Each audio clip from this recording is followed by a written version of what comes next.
Hi, everyone. Welcome to Kiki and Kibbitz. It's Mary, and I'm here with this week's edition of 90 Days and 900 Seconds, The Other Way, Season 4, Episode 2. To have peace, you must have strife. And I guess that is true. To have peace, you must have strife. There is always peace after drama. You may not see it while you're in the midst of it, because while you're in the midst of drama, you're like, ugh. But once the drama passes, there's peace. Take it from Messy Mary. So if I was going to give this episode a grade, I guess I would give it a B. We're still early in the season. We're getting to know the cast of characters. And oh boy, is this a cast of characters. So let's set 900 seconds on the timer and hop right in.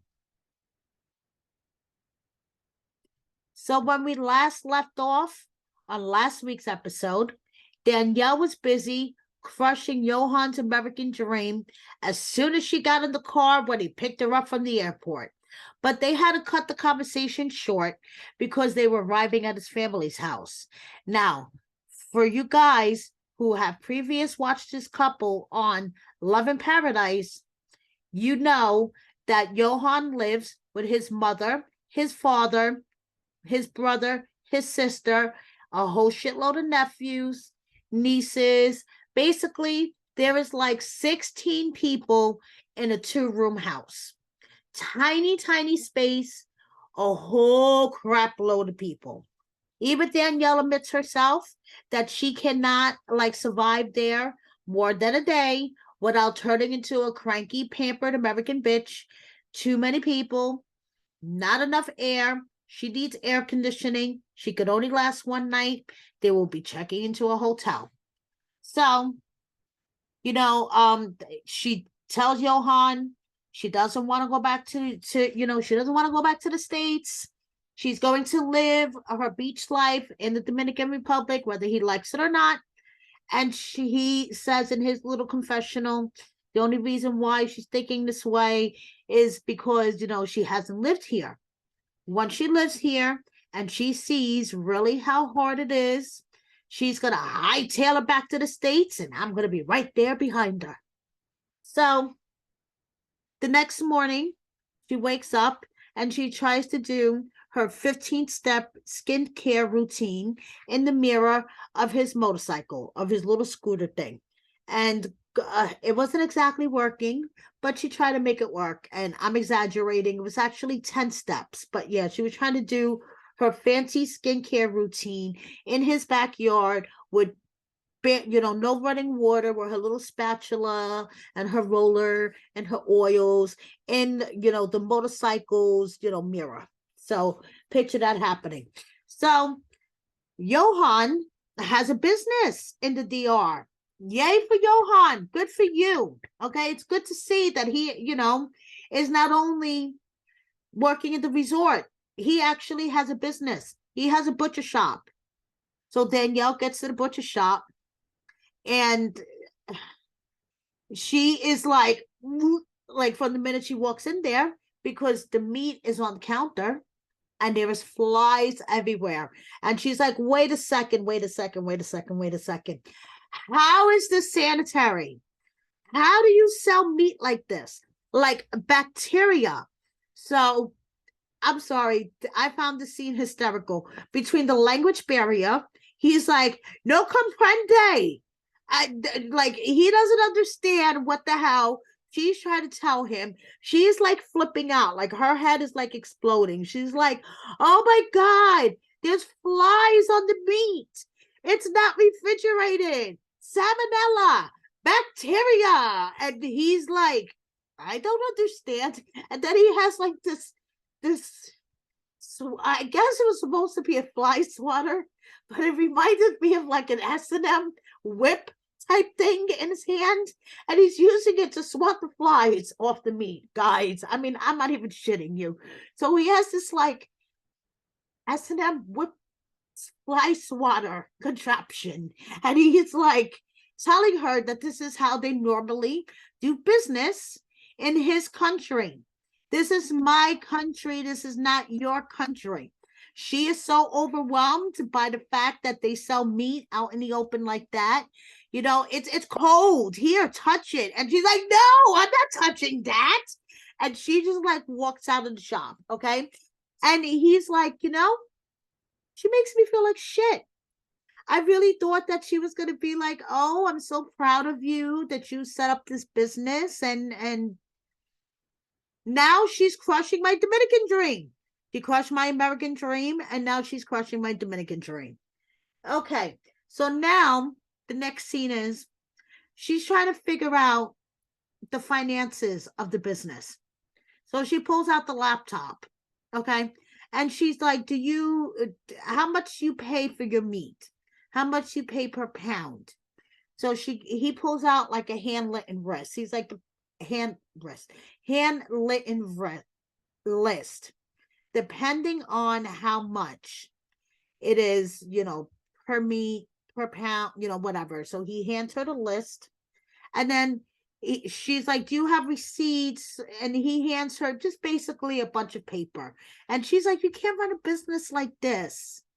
So she's like starting to input everything, and she's realizing that he is spending a lot more than what he's making.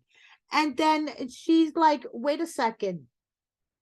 But where is, you know, she's like, I'm not no Warren Buffett, but where is the money coming from?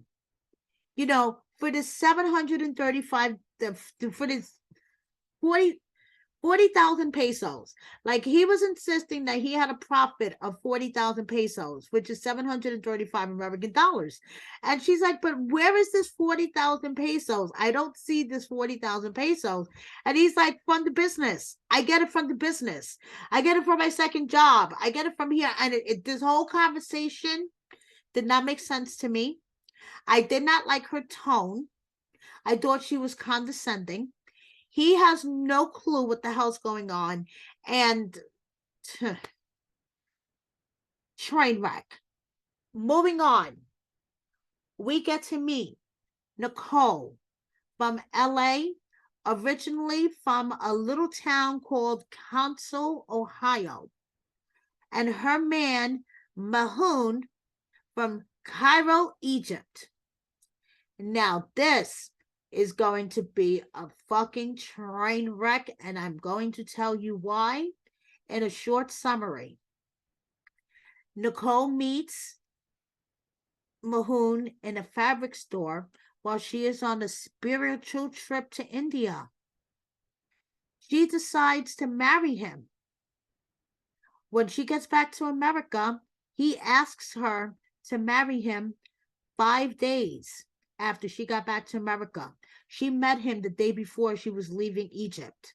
So she got back to America, talked to him for 5 days. He asked her to marry him. She was back on a plane 7 days after that and married him.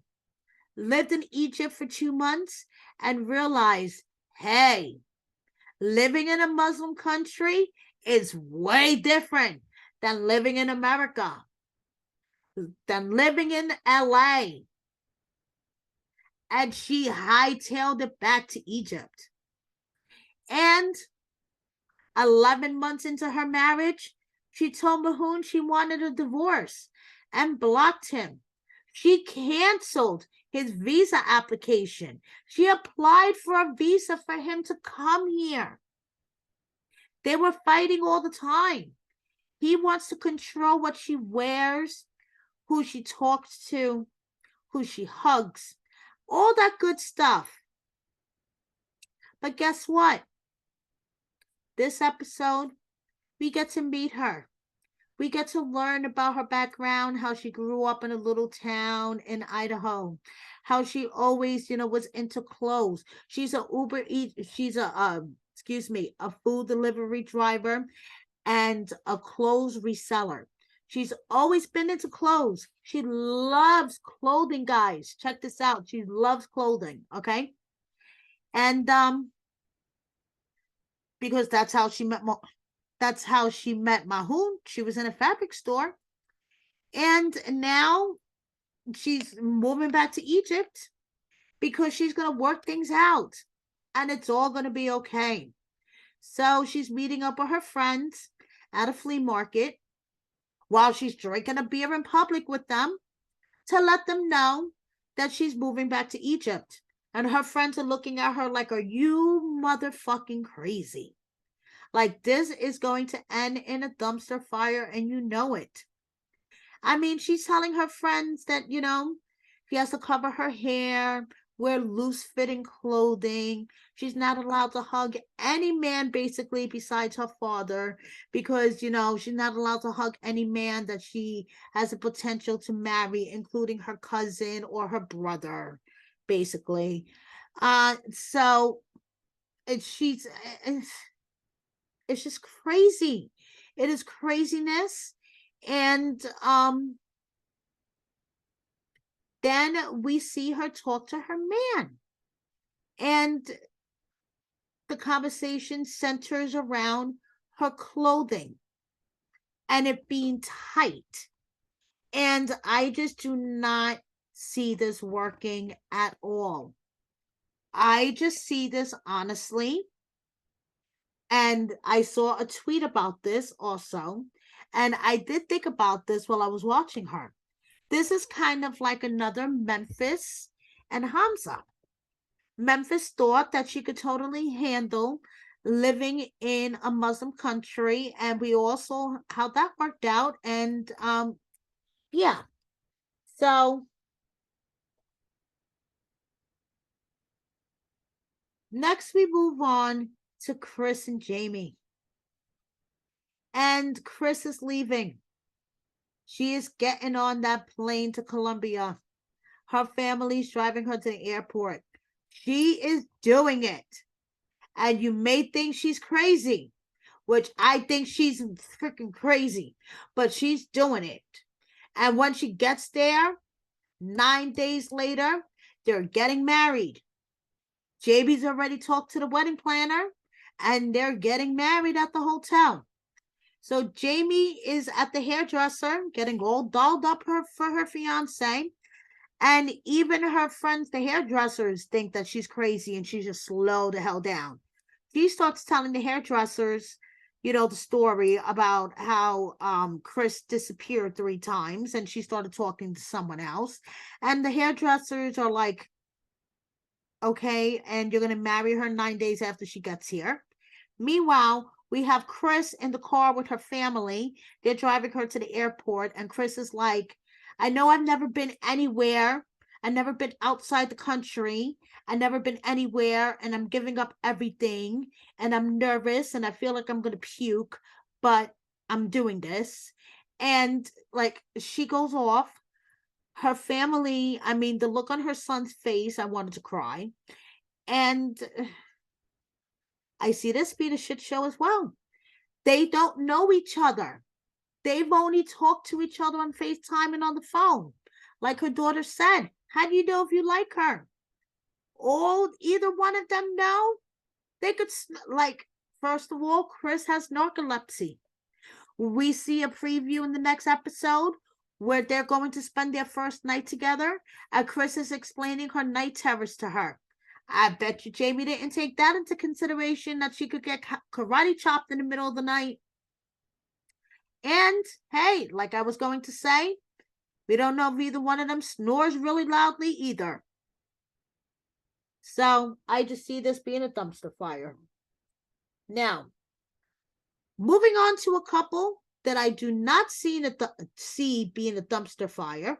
I do see them having obstacles. Don't get me wrong. I don't see it being all unicorns and puppies. Gabriel and Isabel.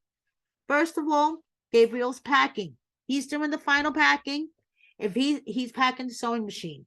So his mom knows that this is the final packing. And the reason why that he has to get married this time on this trip is because you have 180 days to stay in Colombia, or you have to go back, and he's already used half of that time, and he's tired of going back and forth. This is it. He wants to live his American dream in Colombia with his woman and her children once and for all. And speaking of her children, we get to meet them. So Sarah is 16, Miguel is 11.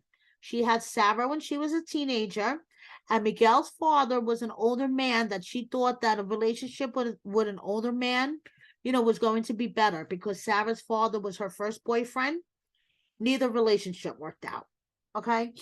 So she has a really good relationship with her kids, and her and her daughter are, like friends. So she wasn't looking or wanting a relationship when she met Gabe. So his energy, his spark, his personality, that's what drew her to him. And her daughter Sarah knows that he's trans, totally accepting. They had this conversation in the park. They were talking about when they first both saw his social media. Gabe is very open about his journey on his social media. He basically documents his whole journey on his Instagram.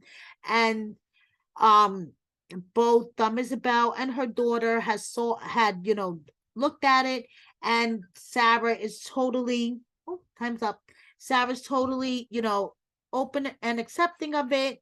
And that's really heartwarming. And, now the only issue is Isabel's parents, Sarah's grandparents, especially Isabel's father. He's very conservative. So we'll see what happens. Gabriel's on his way. But like I said, I have very high hopes for this couple. Not saying they're not going to have their obstacles and their bumps, but it's only episode 2. Now, moving on to the last couple, and I do not have high hopes. I do not have high hopes. Lots of obstacles, lots of bumps, lots of dips and curves. And on this roller coaster, I see Jen and Rishi. Okay, so she's been living with her brother, her mom, and her sister-in-law while she's been waiting to move to India. So she explains to her family that Rishi's parents think that she's just a friend. And Rishi can't move to the United States, okay? She can't do the K-1 visa because he's the main support system for his family. Rishi got his family to agree to let him have a love marriage and not an arranged marriage, which is huge, as we know, because, they're huge on arranged marriages. But Rishi has to convince his parents to let him have a love marriage with Jen. So Jen was introduced as a friend. Okay? Tell me if you're following this. So she was introduced as a friend, and Jen is giving up everything to move to India, hoping that they could convince his parents to allow them to marry, but they don't know. Rishi's parents don't know that Jen and Rishi are engaged. Okay, so now she goes to meet up with her friend Myra.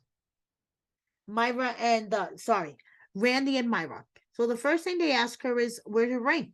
And she's like, oh, I lost it. I think that's another bad sign when you lose your engagement ring.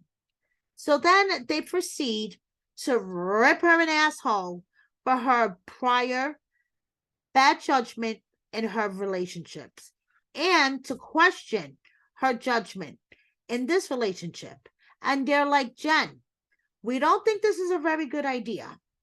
And she's like, trying to justify everything. In her confessional, she was like, shit, if I would have known I would have got this kind of treatment, I would have given them the Irish goodbye.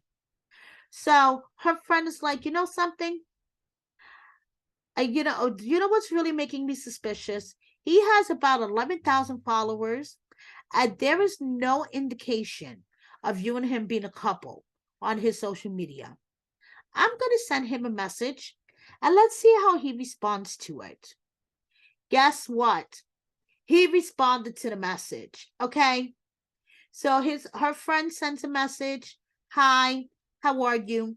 He responds back, Hi, how are you? Where are you from? Why are you responding to a message if you're engaged, dude? But Jen doesn't see this. Jen was like, no, that was innocent enough. He just wanted to know where you were from. So she's going to India anyway.